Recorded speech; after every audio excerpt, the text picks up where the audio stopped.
Hi, my name is Darren, and this is a lockdown story. Case number 2, the Belgian UFO wave, November 1989 to April 1990. The Chernobyl nuclear accident of 1986 all but sealed the fate of the Soviet Union.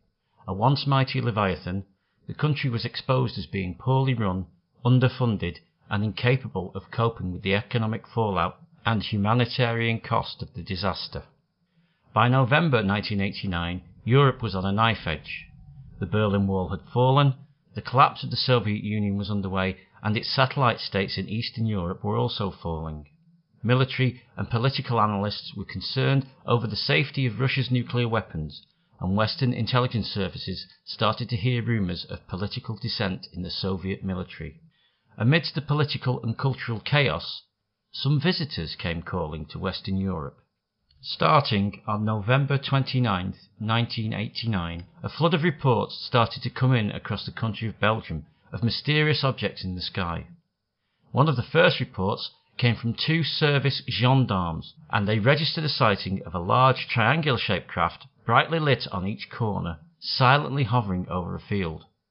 The craft then moved off slowly into the night sky.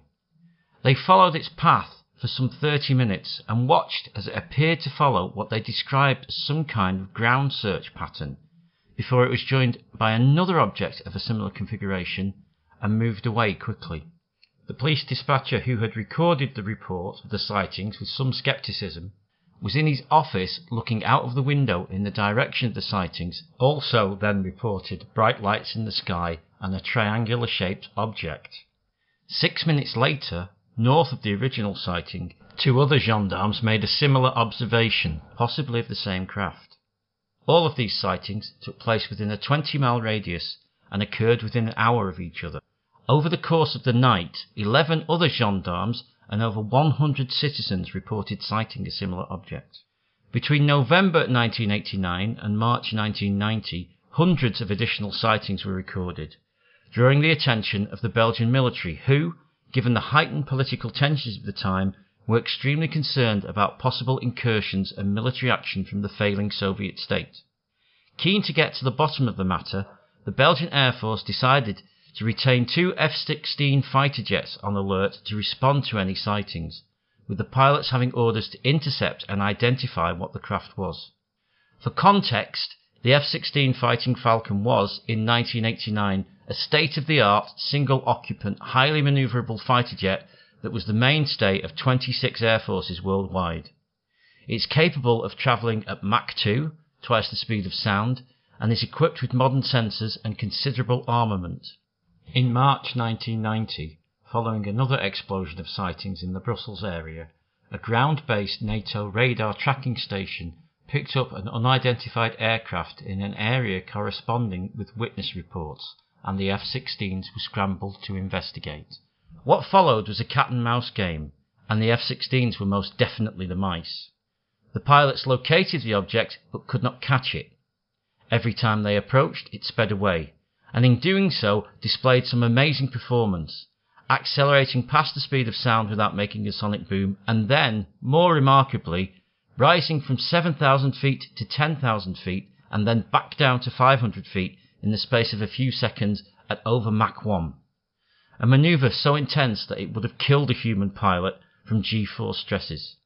Some of these extraordinary moves were recorded on the F-16 sensors, and the pilots, who returned to base as the object disappeared, reported feeling like they had been toyed with. Sightings continued, but no further intercepts took place. The sightings carried on across the month of May and dissipated over June. However, this already incredible story took another twist on July the 11th, 1991. On that date, led by the Chief of Operations of the Air Staff, General Wilfred de Breu, high-ranking members of the Belgian military held a press briefing, informing the media of the fighter intercept, showing footage from ground radar and the F-16 sensors of the object's speed and manoeuvrability, and stating that they had contacted their NATO allies to seek an explanation, and had found none. So what visited Belgium in 1990? Some people believed that the witnesses on the ground were seeing American F-117 stealth aircraft. The F-117 certainly fits the bill in terms of its highly unusual triangular shape. However, it is not silent and is incapable of hovering. While some of the sightings could be attributed to F-117s, the fighter intercept and ground radar traces cannot. The F-117 is designed to be invisible to radar, something that was demonstrated repeatedly during its time in service. However, that feature meant that the plane was subsonic and that its capability for tight turns and rapid acceleration was limited.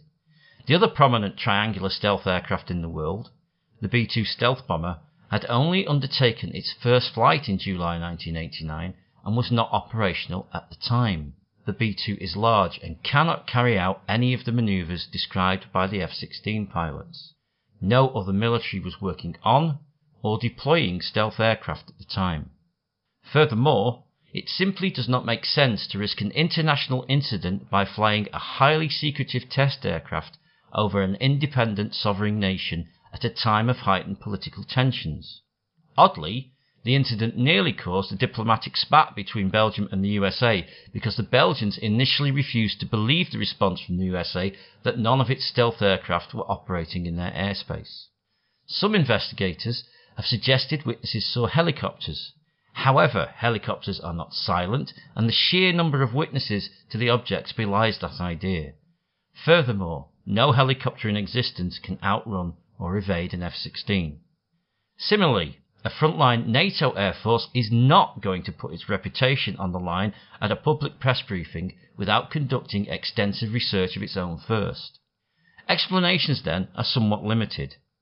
Maybe this was a military prototype of some kind, but if it was, nothing like it has been revealed in the past 30 years by any country. So that begs the question: was Western Europe visited by extraterrestrials between November 1989 and June 1990? There is an established pattern with UFO cases of mysterious objects being seen in the sky during times of crisis. The case remains unexplained and open.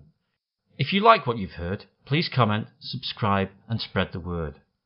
In the next episode, we'll be travelling back in time to the 1500s. Until next time.